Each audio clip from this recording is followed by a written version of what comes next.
2 UN guards were shot and wounded when gunmen ambushed their vehicle in the capital, Mogadishu. The Egyptian and Czechoslovakian soldiers were overseeing food distribution. But despite the setback, the aid is beginning to get through. Good evening. And so our audience is a bunch of Dill's rationale rules, OK? In the ABC's 7 o'clock news, the wounded UN peacekeepers were shown in Somalia. Here they are. In the news update, same network, an hour and a half later, this was the illustration of a story allegedly from Sarajevo. The latest unconfirmed reports follow heavy fighting in Sarajevo itself, which has again come under fierce bombardment. At least 35 people were reported killed and 64 people wounded over the previous 24 hours in the strife-torn republic. Same victims, different story. Don't listen for the sound of heads rolling. It's a matter of great self-satisfaction to television news people that their perceived credibility is much greater than that of print or radio. We tend to believe what we see or what we're told we're seeing. And that's our theme this week. The television news reporter not as presenter of the facts, but as the person who stands between us and the story, usually blocking our view.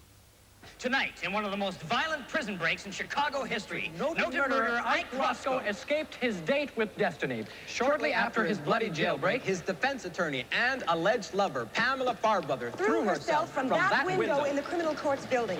She suffered massive hemorrhaging, concussions, and contusions. Some say worse. She escaped death by only a hair's breadth. This is certainly a bizarre twist in what will undoubtedly be hailed as the most violent crime of the last 10 days. The trouble with that satire on news reporting is that it's so accurate. It's all so de rigueur, the mindless formula of the reporter's piece to camera, stringing together 2 or 3 sentences of tabloid impressionism, not because comprehension of the story requires it, but because that's the way it's always been done. Take this story as an example. Passengers were in no danger because the fiberglass section, which broke away from the back of the right wing, was not vital for the plane's operation or safety. Not a big story, indeed hardly a story at all, except to TV. All 4 networks know a picture story when they see one, so their assignments, 4 pieces to camera. Over there's Channel 7 using a light reflector for cosmetic enhancement. Yeah. You bloody mocked me. I know. Back here's the 9 crew. The tilted reportorial posture suggests newsworthiness. The ABC is under the wing, having a bit of trouble. Qantas says there's no need to ground or and visual inspections before every flight. Yeah, we had the hair going everywhere. Yeah. And Channel 10 are on the wing, of course, but also in some difficulty finding the words. And here's how it all came out on the night.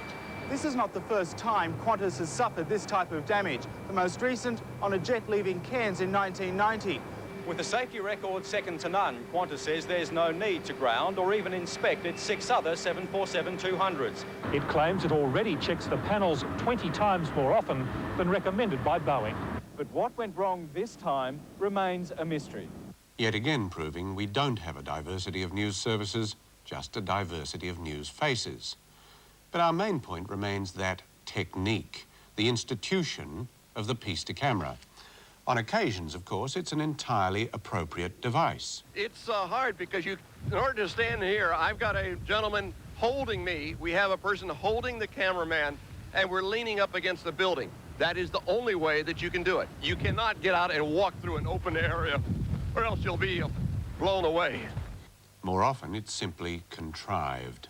Yes, Kate, for many areas of Sydney were unable to cope with the deluge. For most, it meant a weekend indoors. For others, it meant sleepless nights. A poor choice of location can be distracting. Geelong, without Ablett, Hinkley and Brownless, or whatever they come up with, it's certainly going to be a tough opposition team from Geelong. Or it can utterly destroy the report.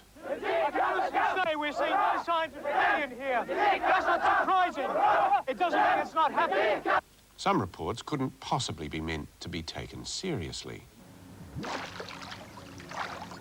Around here, Keith Williams has a nickname. They call him God.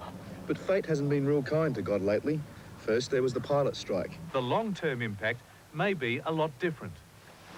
There's definite evidence that the Olympics have been a great inspiration for lots of people to get fit. Who would have believed it right here in Tokyo? Waves, a beach, a couple of thousand people doing what Australians are doing all over the country. And we're here, right in the middle of winter. And some are so obvious as to be painful. Take, for example, the opening of the Sydney Harbour Tunnel. They drove, didn't they? Despite an investigation, no one knows exactly why the bitumen and the gravel and the road surface are separating. You may be 25 metres underwater, but radio reception remains clear as a bell. The question of how well the tunnel will stand up to corrosion is probably the last thing on anyone's mind. Our ultimate driving piece to camera came in a story about the Easter Road Toll from Channel 9. As an exhortation to drive safely, it was a massive miscalculation. It's inevitable people will die this Easter, especially on our country roads.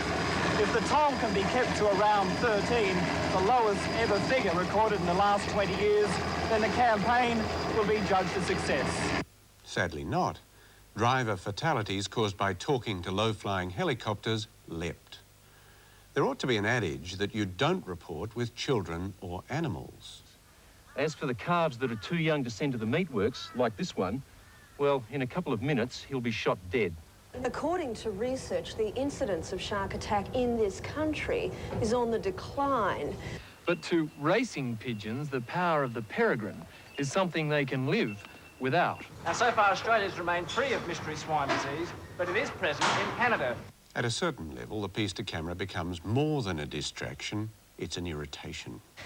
It's a simple theory based on bright light. To shift their body clocks forward and so make them sleep later, Dr. Lack calculated that his subjects needed about 4 hours of bright light the night before.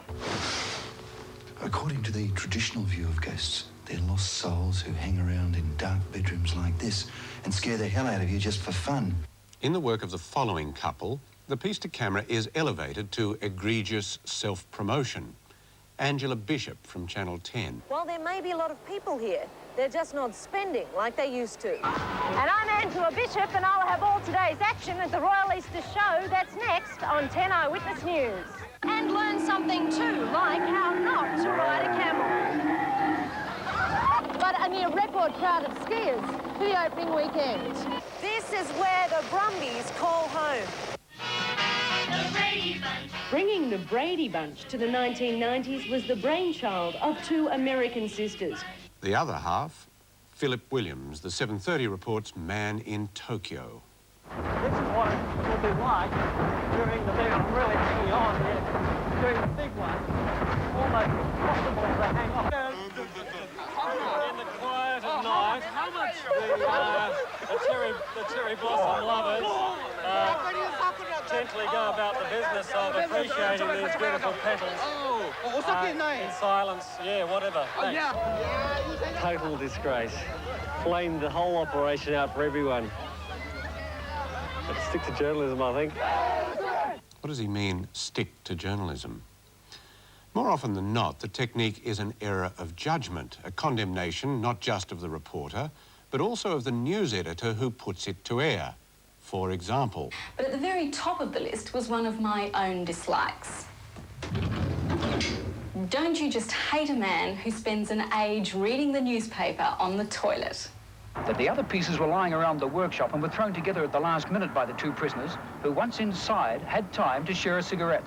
They say they've seen parents and children sitting with their legs dangling over the edge. And when the wind is blowing hard and gusting like it is today, this glorious spot becomes very treacherous. But where do you draw the line? It's obvious that an emergency needs an emergency service.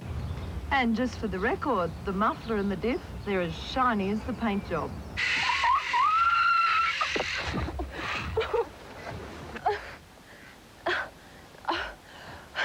When they said they were sending me on a training course for professional women, this wasn't exactly what I had in mind. Western Australia is the only state in the world that has its own Starling exclusion program. Unfortunately, it doesn't have a reporters in camouflage uniforms exclusion program. From Perth to examples of the unintentionally comic in one story. just another day here at Fremantle Hospital's outpatients clinic. Today, 173 patients are sitting and waiting some more. And as Medicare patients, they'll continue to wait. And the family behind this door tell a story of such heartache and tragedy, it's almost too hard to believe. Hello. Preferable, no doubt, to the intentionally comic. Those fed up with what latest studies show, however, might try the ultimate low kilojoule, high fibre lunch on the run.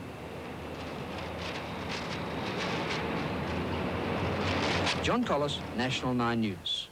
And designs on you as last. Thanks, mate. Warren Sim, 7 Nightly News. Oh, yeah? Well, any fool can drive a golf buggy.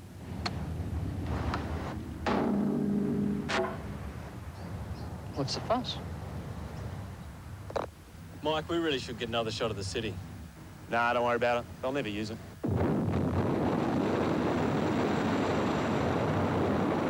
And so, communing with nature is a wonderful thing. You can almost forget that what we're dealing with here are truly wild animals. John Collis, National 9 News. There's one thing you definitely have to remember. On the Gold Coast, Neil McLean, 7 Nightly News. And that is all we can stand. Media Watch returns at its usual time next Monday. Good night.